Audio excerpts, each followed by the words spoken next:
कराची में Tariq road traffic police ने petrol खत्म होने पर मोटरसाइकिल सवार शहरी को अपनी गाड़ी से पेट्रोल फराहम करके उसकी मंजिल तक पहुंचने में मदद की। शहरी ने वीडियो बनाकर मीडिया पर अपलोड कर दी, जिससे बहुत ज़्यादा सराहा जा रहा है।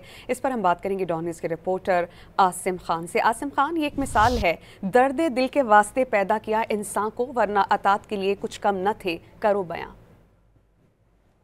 जी हाँ, सूरत हाल कुछ ऐसी है क्योंकि आजकल वैसे ही आवाम जो है ट्रैफिक पुलिस से इंतहाई खफा नजर आती है, लेकिन ऐसे में ही जो है आप देख सकते हैं कि ऐसे मनाजिर भी हमें नजर आए हैं कि तारिक रोड का ट्रैफिक सेक्शन है जहां पे एक पुलिस अफसर ने एक शहरी को परेशान देखकर पैदल बाइक खींचते हुए लाते हुए उससे जब पूछा तो उसने बताया कि उसके पास पेट्रोल नहीं है, पेट्रोल पंप भी दूर है, तो उसने अपनी बाइक से पेट्रोल निकालकर उसे दिया, जिस पर शहरी ने खुशी का इजहार भी किया। और पुलिस अफसर का भी ये कहना था कि ट्रैफिक पुलिस का जो है फर्ज है कि शहरियों की मदद करे तो और तमाम एहलकार जो है इससे नहीं होते, और जो है उसने मिसाल कायम की और अपनी बाइक से निकालकर उसको मंजिल तक पहुंचाने के लिए पेट्रोल जो है वो फराहम किया। इसी बारे में जब हमारी बात हुई है तो तारिक रोड नवाज ख्याल से तो उनका भी यही कहना था कि तमाम पुलिस एहलकारों को यही हिदायत है कि आवाम को बेजा तंग ना करें और जितना हो सके उनकी मदद करें।